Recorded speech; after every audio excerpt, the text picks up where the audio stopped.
Joining us now is David Bellinger, Director and Senior Analyst at Mizuho.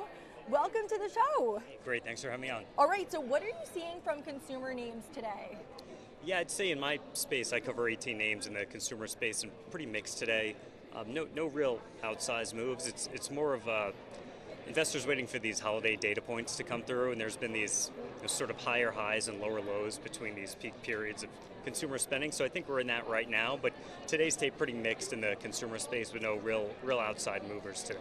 Can you talk more about those retail data points that we're waiting for? Sure, so we'll get an updated monthly sales number here for consumer spending. That's been a little choppy, I'd say, lately, but still overall pretty constructive in our view on the consumer. One thing that we keep in mind here is that there's all this talk of inflation being incredibly high and leading the consumer to be very choiceful. And we've seen more of that in our data and our tracking, some of the credit card data we look at.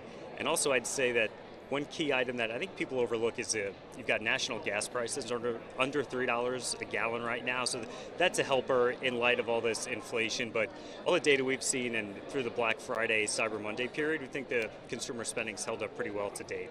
What is your holiday retail outlook?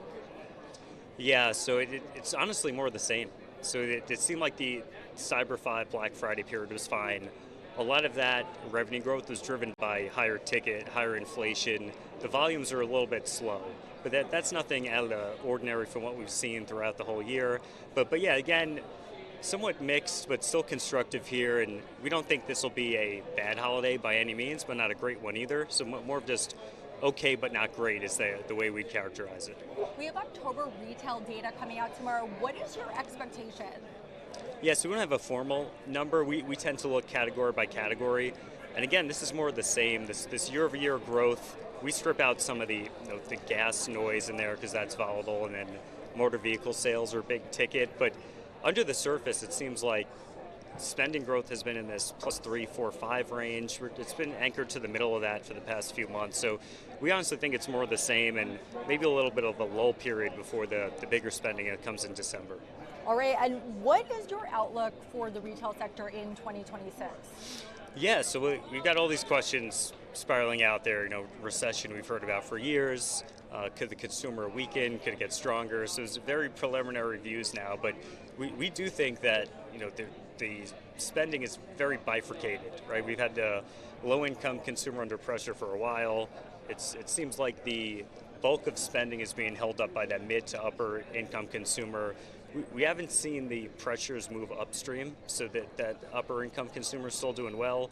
Names we like included Walmart in there. We've seen a lot of trade down, seen this membership activity. We think they have 20+ million members on their Walmart Plus program, so that's a name that can do well in a good economy, a bad economy, and we continue to like Walmart as they also have these other accretive alternative business lines coming into place now. Any other stocks you're looking at? Yeah, a couple I throw out there. Chewy's one we really like.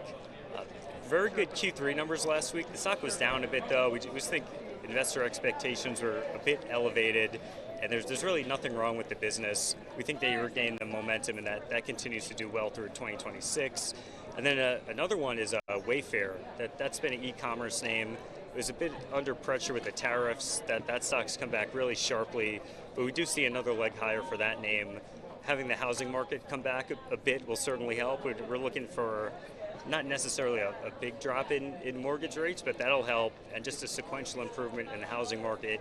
You get a lot of this turnover activity and sort of like a refresh cycle in the home furnishing space. That'll help Wayfair a lot.